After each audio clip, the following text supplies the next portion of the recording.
Dumbbell bicep curls are a great exercise for isolating each bicep and also a great way to identify some weaknesses in either arm, okay?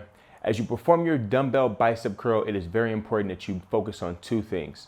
We want to make sure that we perform that movement with a full extension in the elbow, and also make sure that we keep that elbow next to the rib cage so that it's supported. If we perform our curls with our elbow too far out in front of us, we're going to put a little bit more stress on the elbow and the tendons, and that's not what we want to do. We want to isolate those muscles. When you choose your bicep curls, make sure you choose a weight that is light to moderate and work your way up in intensity. Now, when we get into those bicep curls, we want to make sure that our palms are facing outward, okay, also known as a supinated palm grip. My elbows are nice and tight to my rib cage, and I have that full extension in my arm. As I perform that exercise, I'm going to apply pressure into my rib cage, drive my forearms up to my chest, squeeze, maximize contraction, come back down with that full range of motion, okay?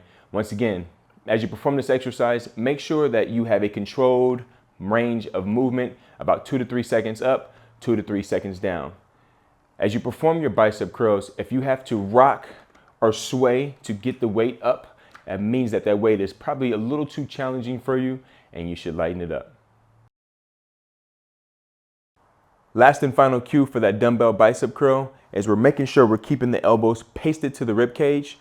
Even as you perform that full range of movement, we're maximizing contraction here and not lifting the elbow away from the rib cage, looking to get the dumbbells higher than the shoulder.